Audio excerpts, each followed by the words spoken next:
Hello students, welcome to VPIC in online classes. How are you all?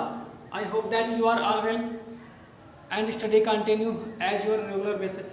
बच्चों, जैसा कि आप लोग जानते हो, आपको लगातार वीडियोज जो भेजे जा रहे हैं, पीडीएफ भेजी जा रही है, आपके सिलेबस से संबंधित चीज़ें भेजी जा रही हैं यहाँ से।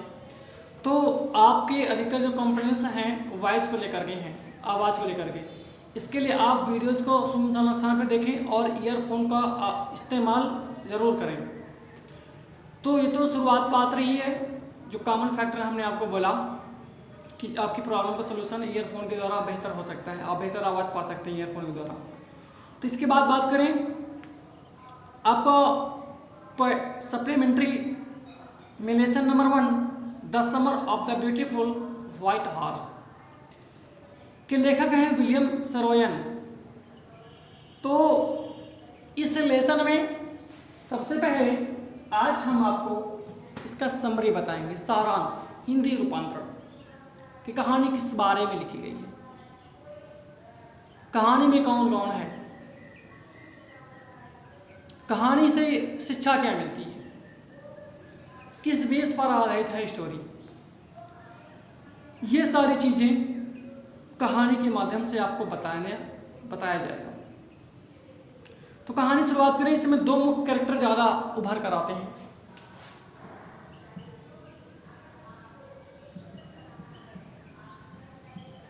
एक होता है एरम, एक होता है मुराद। ये दोनों कजिन होते हैं, चचेरे भाई।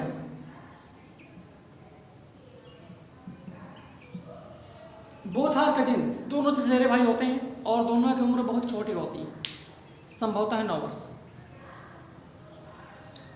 और जो दोनों होते हैं चचेरे भाई एरम और मुराद, ये बचपन से ही नॉटी किस्म के होते हैं, शरारती तत्व के बच्चे होते हैं। लेकिन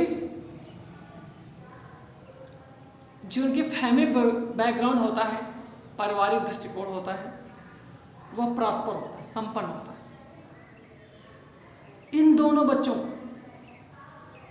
एक शौक बहुत ही ज्यादा पसंद है, वह है हॉर्स राइडिंग, जिसे हम लोग घुड़सवारी बोलते हैं, घोड़े की सवारी करना बोलते हैं। ठीक है।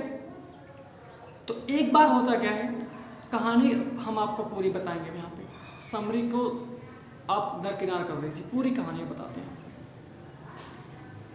यह बीते हुए उन समय की बात होती है कहानी में, जब एरम 9 वर्ष का होता था और वह सभी प्रकार के सांसारिक, काल्पनिक, हर प्रकार से वो संपन्न होता था। उसके जीवन में रहस्य हुआ करता था, आनंद हुआ करता था। उस समय एरम का चचेरा भाई मुराद, जिसके सिवा मेरे दूसरे लोगों द्वारा सनकी समझा जाता था, इन दोनों लोगों में आपस में अंडरस्टैंडिंग बहुत ही ज़्यादा थी। लेकिन जो दूसरे लोग होते थे, एरम और मुराद को सनकी समझते थे, कहते थे इनका स्वभाव बहुत ही रूड है, दुष्ट है, किसी भी प्रकार में इनकी पॉजिटिव सेंस नहीं है।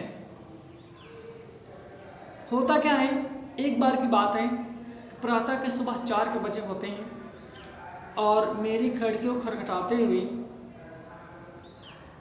मुराद आया और बोला।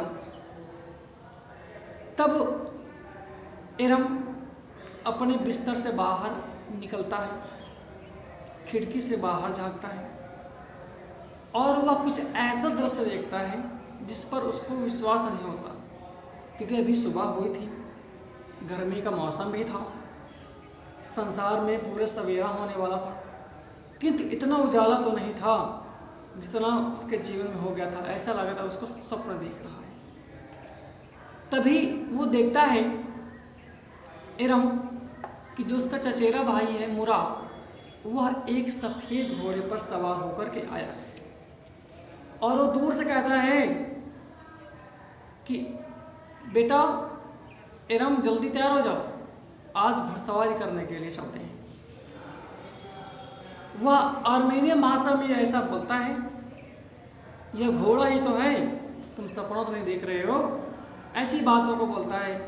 अगर घुड़सवारी करना चाहते हो इरम तो जल्दी से तैयार हो लो, चलो चलते हैं, आज घुड़सवारी हम सभी लोग करते हैं। इसके बाद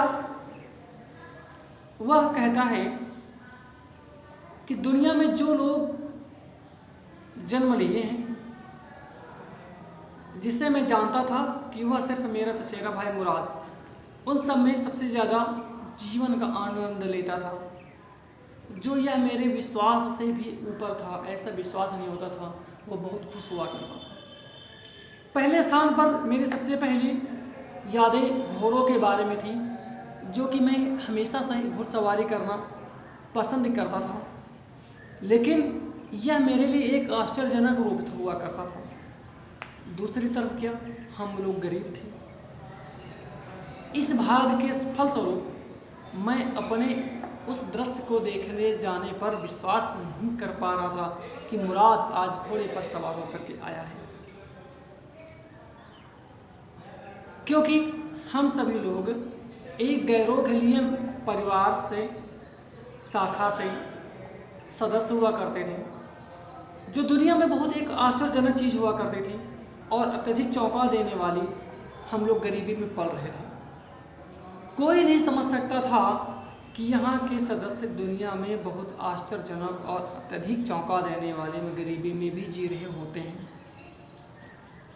उनके पास भोजन प्राप्त करने के लिए नहीं होता था, धन नहीं हुआ करता था, गरीबी हुआ करती थी। वृद्धजन भी अपना भरपेट भोजन प्राप्त करने के लिए हम भी अपनी ईमानदारी को छोड़ नहीं सकते थे कि कोई भी गलत कार्य करें, कि जैसा कि आमतौर पे लोग अपनी दशा खराब होने पर कर बैठते हैं। जबकि हमारा परिवार दुनिया में जैसा हम सोचते थे सबसे धनी था, अब वो ऐसा सोचता था। क्यों धनी था? क्योंकि उसके पास ईमानदारी हुआ करती थी, इसलिए वो सोचता था कि हमारा परिवार दुनिया में सबसे धनी है, हमसे दुनिया में किसी का भी फायदा नहीं हो सकता था। चोरी करने का तो बात ही छोड़ दीजिए, कोई चोरी भी नहीं कर सकता था। ठीक है, परिणाम स्वरूप जब मैं घोड़े को देख रहा था जो इतना शानदार दिखता था, हालांकि मैं उसे सिर्फ सूंघ सकता था, महसूस कर सकता था कि हाँ बहुत प्यारा घोड़ा है जो मुराद लेकर आए। इतना उत्साहपूर्ण वह पल था मेरे लिए कि मैं उस पर विश्वास नहीं कर सकता था कि मेरे चचेरे भाई मुराद का इस घोड़े से कुछ कांटेक्ट या लेना देना हो सकता था। मुझे या मेरे किसी परिवार दूसरे सदस्य जो जाग रहे हों अथवा जो सो रहे हों, क्योंकि मैं जानता था कि मेरा चचेरा भाई घोड़ा नहीं खरीद सकता, वह कहीं न कहीं से चुरा कर लाया है अपने शौक पूरा करने के लिए। गैरोगलियन का परिवार कोई भी सदस्य चोर नहीं हो सकता था, वह ऐसा भी सोचता था। पहले मैंने अपने चचेरे भाई को एकटक देखा। किसने देखा? एरम ने देखा अपने चचेरे भाई को एकटक देखा कि ये क्या कर बैठा भाई तू। उसके बाद मैंने कहा कि मैं राइडिंग तो करूँगा, हॉर्स राइडिंग करूँगा, घुड़सवारी करूँगा। एक और मैं खुश भी था इसके लिए, दूसरे भयभीत था कि अगर पकड़ा गया चोरी घोड़े के साथ तो पिटाई भी होगी। घर में जो ईमानदारी का रुतबा है वो कहीं ना कहीं धूमिल पड़ जाएगा। तब मुराद ने कहा खिड़की से बाहर छलांग लगाइए, चलो आज हम तुम सभी घोड़सवारी करते हैं। ठीक है, एरम ऐसा बोलता है। सवारी करने के लिए घोड़ा चुराना और कुछ चुराने जैसा है भी नहीं, जैसे लोग धन चुराते हैं। मैं जो जानता था शायद वह चोरी करना बिल्कुल भी ना हो, क्योंकि ये सिर्फ शौक पूरा करना है, कोई चोरी थोड़ी है। ऐसा एरम सोचता है अपने लिए और अपने चचेरे भाई मुराद के लिए। होता क्या है, दोनों घुड़सवारी के लिए चल पड़ते हैं। साथ में कौन कौन होता है? मुराद और उसके चचेरा भाई एरम, ये दोनों साथ में होते हैं। जब तक हम घोड़े को बेचने का प्रस्ताव नहीं करते, वह चुराना भी नहीं है, वो ऐसा सोचता भी है। होता क्या है, हर एक परिवार में सनकपन कहीं न कहीं किसी कार्य को लेकर के पैदा हो जाता है, ऐसा इरम और मुराद सोचते हैं दोनों लोग। मैं और मेरा चचेरा भाई मुराद भी हमारी जाति सन की प्रवृत्ति का एक वंशज माना जाता है। उससे पूर्व हमारे चाचा खोसरो थे, जो एक विशालकाय व्यक्ति, जिनका शरीर विशाल, काले बाल और जिनकी घाटी में पूरे लंबे मूछे हुआ करते थे, जो सर्वाधिक गुस्से वाले, चिड़चिड़े स्वभाव वाले इतने अधीर थे कि गरजते हुए हर किसी को रोक देते थे और कहते इससे कोई हानि भी नहीं है, तुम इस पर बिल्कुल ध्यान भी मत दो। बस वे ऐसा हमारे चाचा खोसरो कहा करते थे। चाहे कोई भी व्यक्ति किसी से भी बात करे, एक बार आप उसका अपना पुत्र 8 ब्लॉक पार करके दौड़ता हुआ उसे अपना मानता है। एक बार खोसरो अपने स्वाभाविक वंशज, जिसका चचेरा भाई मुराद के बारे में बताते हैं कि उसे गुस्से वाला व्यक्ति का वंशज समझा जाता है, जो कि मुराद के पिता जिससे जोराब थे, जो व्यवहारिक होने के सिवाय कुछ भी नहीं हुआ करते थे, उनके बारे में ऐसी बातें प्रचलित हुआ करती थी। तो लेखक की तर्कपूर्ण बातें यहाँ पर उन दोनों को आपस में एक दूसरे का स्वभाव व्यक्त करता है कि हम कैसे स्वभाव के हैं, हमारे पूर्वज कैसे स्वभाव के हुआ करते थे। खोसरो के बारे में बताता कि हमारे चाचा जी थे वो बहुत ही गुस्सैल स्वभाव के हुआ करते थे, लेकिन मेरे पिताजी जो जिसका नाम जोराब था वो बिल्कुल शांत स्वभाव के हुआ करते, यानी दोनों में अंतर हुआ करता था, एक जैसे स्वभाव के नहीं हुआ करते थे। हमने घोड़े पर सवारी किया, घोड़े को इतना तेज दौड़ा दिया कि जितना तेज वह दौड़ सकता था। अंत में मेरे चचेरे भाई मुराद ने कहा कि नीचे उतरो, मैं अकेला घुड़सवारी करना चाहता हूँ। क्या तुम मुझे अकेले घुड़सवारी करने दोगे ना?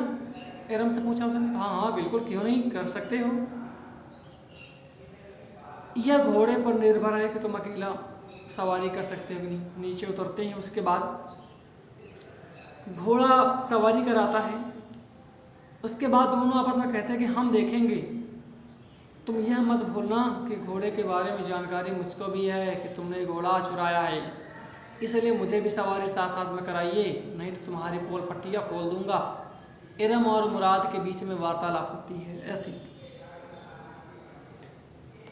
मैंने कहा कुछ भी हो तुम घोड़े के साथ हो, मेरे पास भी घोड़ा है तुम्हारी सुरक्षा के लिए। उसने कहा मुझे ऐसे उम्मीद करने दो, तभी नीचे उतरो। ठीक है, इरम ने कहा।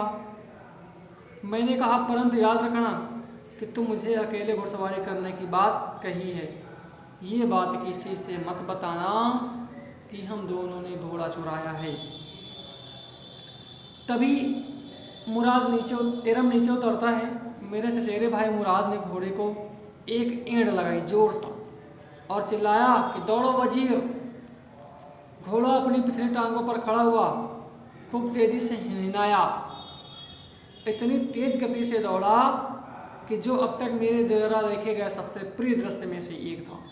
मेरे चचेरे भाई मुराद ने सूखी घास के खेत में सिंचाई वार्ड तक चक्कर लगाया, घोड़े पर बैठे बैठे गड्ढा पार किया और 5 मिनट बाद पसीने में तरबतर वापस लौटा।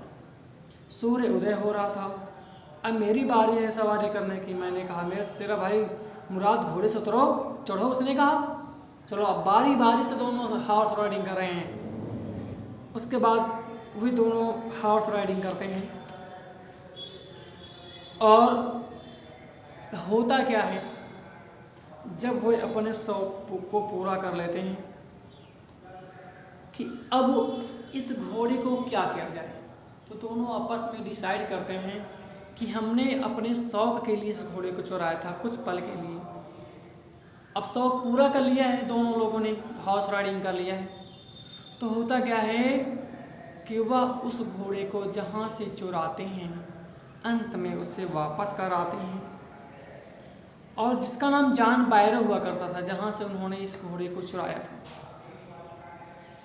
वह उनको डांटता फटकारता भी है क्योंकि घोड़ा बिल्कुल तरबतर हो गया था। लेकिन वो छोटे बच्चे होते हैं, कुछ ज़्यादा कह नहीं पाता था। अंत में कहानी